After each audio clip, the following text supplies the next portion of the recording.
2395. With the power of Tandem HR, you are in the fast lane on Main Street with Get Down to Business with Shalom Klein, the show for business and jobs. Now, the champion of networking, the advocate of jobs, the guru of business, your host, Shalom Klein.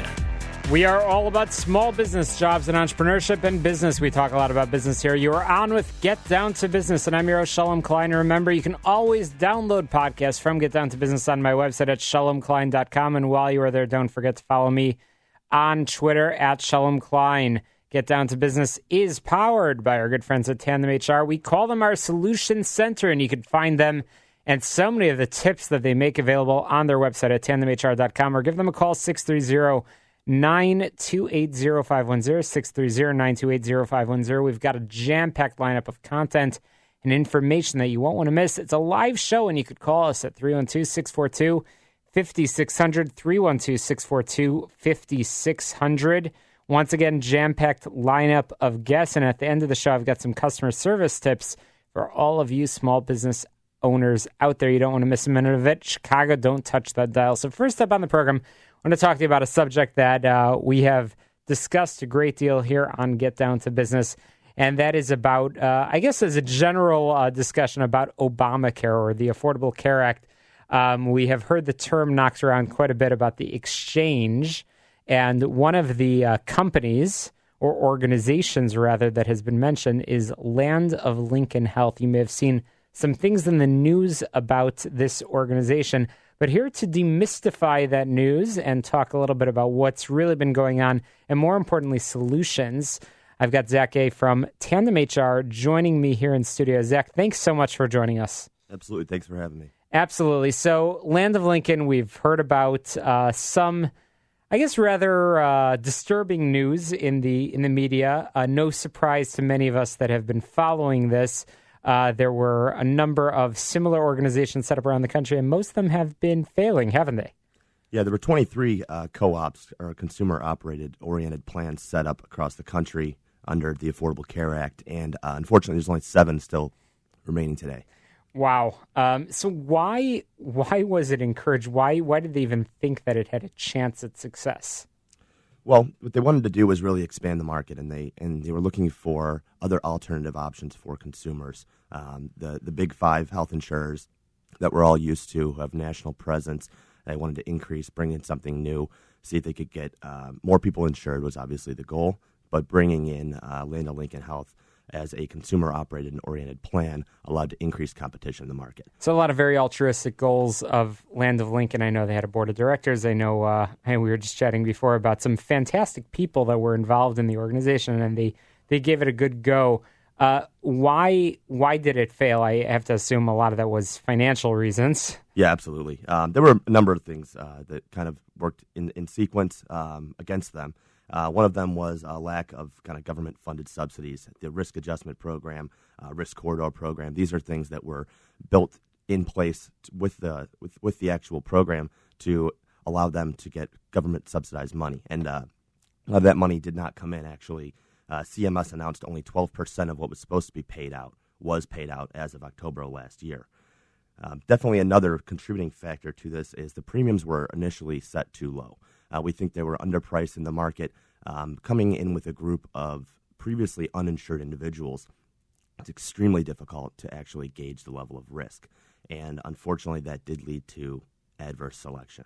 Well, we're chatting with Zach from Tandem HR, and you guys are, as I always refer to Tandem, the Solution Center, and certainly you have been a resource to small businesses looking for solutions. And again, Land of Lincoln, great people involved, and they gave it a good go. They set the premiums, as you said, too low initially. They had great intentions in mind.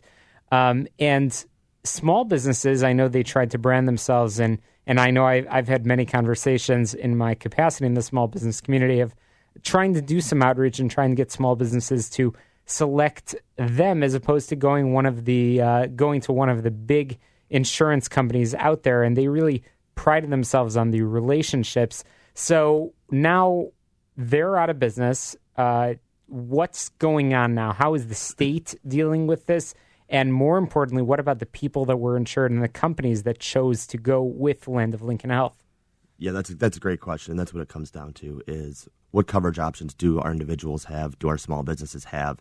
Unfortunately, last week, excuse me, the Illinois Department of Insurance did announce that they would take over Land of Lincoln and liquidate them. So they're going to leave roughly 49 to 50,000 people uninsured or in search of other options, which is, as we know, kind of the opposite of the original intention here. Land of Lincoln lost about $90 million last year, and another 17 to 18 million this year to date. So what they're doing is saying that by the end of the year, those small business owners will be losing their coverage. They need to seek out other alternative options.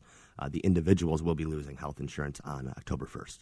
So let's talk, let's take this piece by piece. Let's talk about the small businesses, the companies that chose to have their plans with Land of Lincoln Health to have their employees covered by Land of Lincoln Health. We're talking about people over here, and obviously we're going to get to that in the conversation. But what can small businesses do, the ones that were working with a broker at Land of Lincoln? What options do they have? Absolutely. There's a couple options for small businesses today. Whether or not your renewal date is coming up, we do know now that you're going to be losing coverage under Land of Lincoln by the end of 2016. So if you're working with a broker and you're happy with your broker relationship, be sure that your broker is marketing your plan. Make sure that they're going out to that market and making sure that they're looking at all options and leaving no stone unturned. Whether that be with one of the big five or maybe even a carve-out smaller network. Make sure you're looking at all the options. I do know in my conversations, I was talking to a small business about 3 months ago, and they told me that when they moved to Land of Lincoln from their past carrier, they saved 42%. Now, that is a little bit of a red flag right there. So we know that be prepared, set your expectations. You said that they lost $90 million, right? You got it. Well, I sort of understand why. Exactly. So keep reasonable expectations. If your group is under 50 employees and you're going to be going out to market with your broker, make sure you set your expectations that your plans that are going to come in here are not going to be priced where your Land of Lincoln premiums were. They were underpriced for a reason, and to your point, Shalom, there's a reason they lost so much money. So I know our next guest is actually one of the businesses that actually was working with Land of Lincoln. So perhaps we'll touch on that briefly. But what other solutions are out there if somebody's perhaps not currently working with a broker? Absolutely. Explore a partnership with a professional employer organization, or PEO, such as Tandem HR. PEOs can provide low-cost alternatives, pooled health insurance programs that can leverage economies of scale and increase buying power.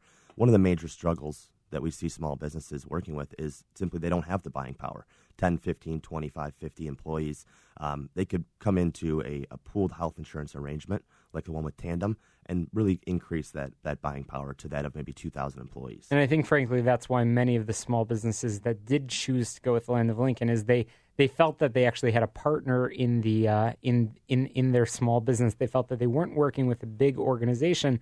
They felt that they were working with somebody that can relate to them. And again, while well-intentioned, as you mentioned, only 7 of these sort of co-ops that were created are now still in existence. And frankly, I'm not surprised. Again, as you said, they didn't get the government subsidies. I know that they weren't hitting all of the goals and all of the expectations that they were setting out for. So tell us a little bit more about the PEO, the Professional Employer Organization model, and why Tandem, for example, is a good fit. Yeah, absolutely. So PEOs can really reduce costs, liability, and wasted time on the back end. What we're looking to do is help manage all of your business's non-revenue generating costs. So things like payroll, benefits, administration, work comp, HRIS, compliance, HR, all the necessary functions of a business, but those that are not revenue generating. So as small business owners, we know that the majority of our customers want to focus on growing their business or running their business, or maybe it's sales, maybe it's operations.